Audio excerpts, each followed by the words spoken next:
Good morning, my dear subscribers. You're welcome to Sunlight Grant channel, where we give you the latest of the UAAG Disbursement funding. In case you're new on my channel, please don't forget to click on the notification bell and subscribe. In case we drop new videos, you'll be highly updated. God, all true, beyond time and time again. We've had causes to glorify God, and the level where we are right now within the grant ecosystem. Thank God first for bringing us to life this morning. It's always been the Lord who is on our side. Else, when men rise up against us, the Bible says, in a moment they had swallowed us up. But thanks be to God, who has not given us as a prey to their teeth. And the Lord has been merciful to every single one of us. And we are here this morning to attend to some concerns. Very importantly, since we started yesterday on the international tweeting, a lot of questions and concerns have been rising. And I think it's very necessary for me to come out and address this concern as it applies to you and I, so that we can really, everyone can be brought to the same page and understanding, knowing that we are on a collective resolve, and the attitude that we pose towards it will guide us to know the essence of this mission.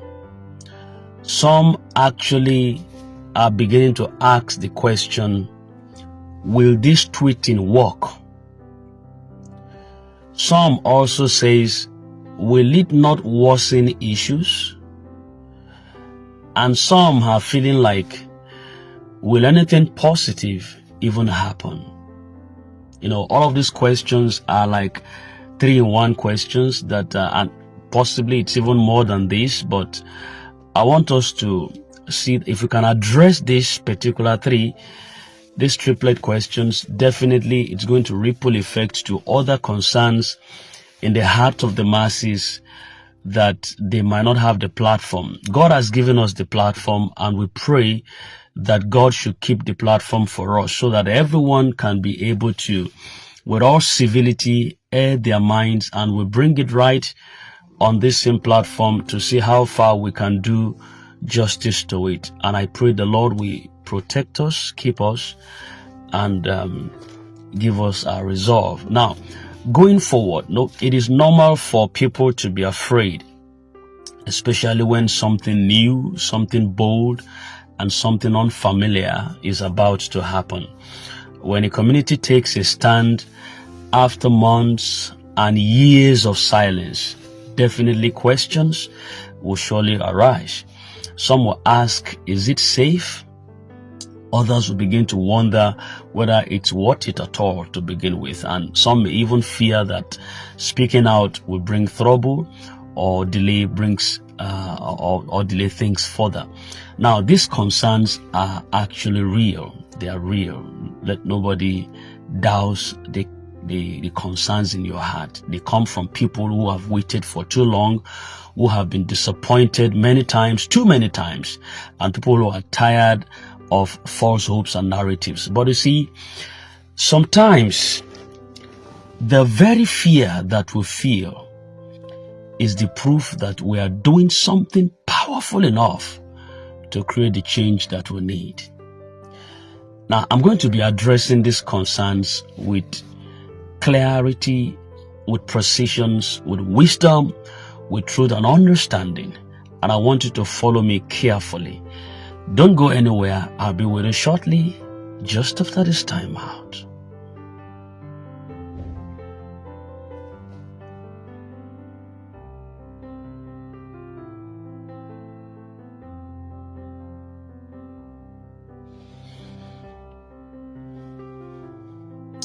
Alright, thank you very much and welcome back once again. This is Prince's channel.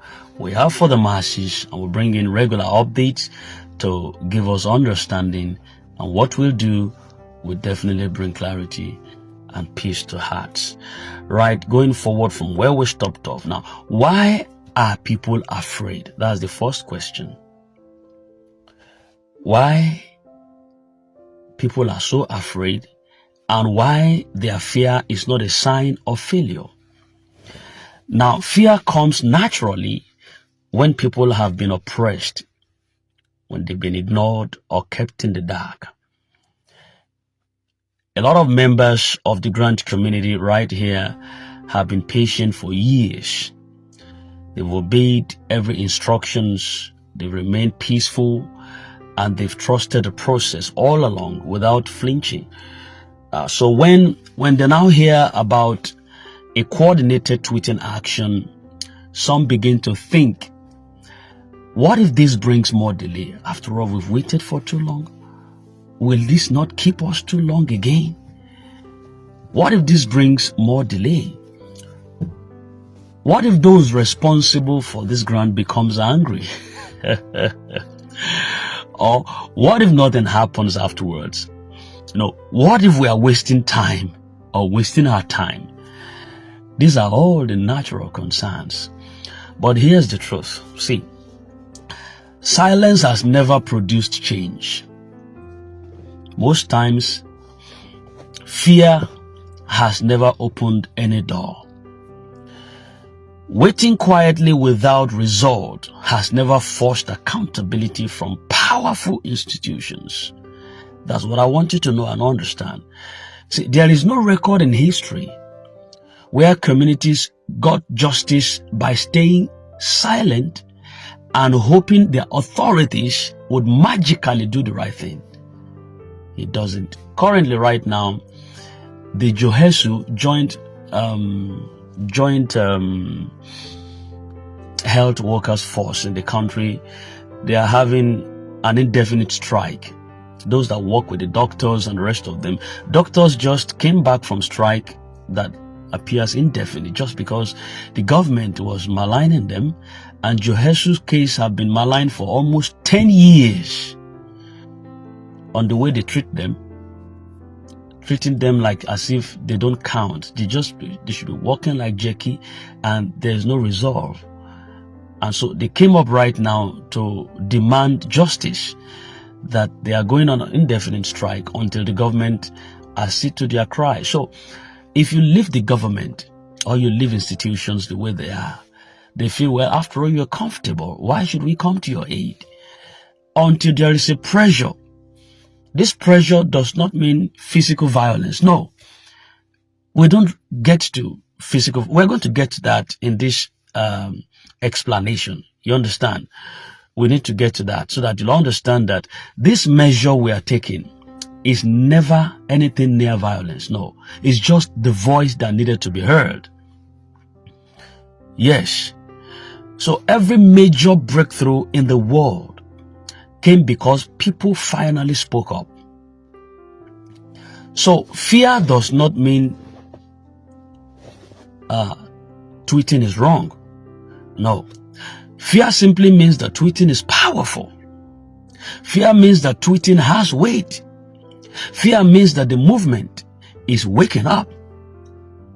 That's what I want you to understand first, why people are afraid and why their fear is not a sign of failure. Now, secondly, there's a concern that will tweeting worsen issues? I want to give you a practical and honest answer. And I want us to reason like educated people who are informed. Now, tweeting is not violence. I want that to sink in first. Seller, pause and consider. Tweeting is not violence. Tweeting is not fighting. Tweeting is not protest on the street. Tweeting is not damaging properties or attacking anyone. No. Tweeting is simply using your social media voice to call attention to a matter that has been ignored for far too long. And that's all. There is nothing illegal. There's nothing dangerous. There's nothing provocative about tweeting. Every country in the world, including Nigeria, recognizes freedom of expression as a basic civil right. So how can a peaceful, well-coordinated, respectful tweeting campaign worsen issues? Because that's your question. I mean, a peaceful, a well-coordinated, respectful tweeting campaign, which sets on since, not even since yesterday, it started a couple of weeks ago. Then we gave them chance to seek redress, which they did not. Then we advanced further into the international platform. And it is well coordinated, well organized. How can it worsen issues? It cannot. Tweeting does not harm anyone. Tweeting does not insult anyone. Tweeting does not force anyone. Tweeting simply amplifies a message, a resolve, a notion.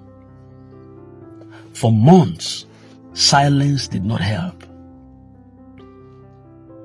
For months. Quiet waiting did not help. And that's part of the things they wanted to throw us again into. You could see that part of the manipulations and strategy that is right there, even in the course of just few hours to the tweeting, they want to manipulate us again with silence and patience. But it hasn't helped anybody. Soft complaints inside closed WhatsApp groups did not help. They close the group. Only them have access to post something on the group. Now you are compelled to wait because you can't even contribute. You can't air your voice. The WhatsApp groups are locked. The Telegram platforms are locked. Only them have the vetoes to vomit what they like, and they just put it down your throat and swallow it and forget about it. You don't have any contribution. So if they tell you wait, you wait. If they tell you stop crying, you stop crying. But inside of you, you're burning. You can't express yourself. Only them. Only them. Now, right on this platform, you can communicate with us. You can share your comments. We reason together. Only we become civil to avoid community breaks and strikes and all that. So we try to regulate what violent comes from your mind, because we are not with that. But you see, we allow you to air your notions, your voices and things. The only reason a lot of grant projects in other countries succeeded is because communities raised their voices at the right time. So tweeting does not delay progress. Tweeting exposes delay. It puts pressure on delay. It forces clarity on delay. If a project is legitimate, tweeting will speed it up. If a stakeholder is dragging their feet, tweeting will put fire under their seats. It is silence that actually keeps people comfortable. Tweeting wakes them up. I hope you understand. Now, let me address the third one, which is almost like the last concern here. Will tweeting actually bring positive result? Yes. And I can guarantee you the reason why. Listen to me. See, we must understand the purpose of this action. It is not just to complain. No. It's not to attack anyone. No. It's not to fight government. No. It is not to insult the World Bank or the grant handlers. No. The purpose is simple. This is to bring international awareness and also make responsible authorities to see the urgency and the importance of this disbursement. The world is watching social media every second. Organizations respond faster when they feel that there is a public pressure. Then government agencies, they also speed up when issues becomes visible. It's just right there in the public layer. Now look at some examples of like the hashtag EndSARS movement that forced the government to address police brutality worldwide. In Kenya, coordinated tweeting forced international bodies to investigate corruption. In Kenya here. Even in the US, a lot of wrongful cases were reopened only because social media amplified them. They boosted up. Even World Bank, IMF, European Union,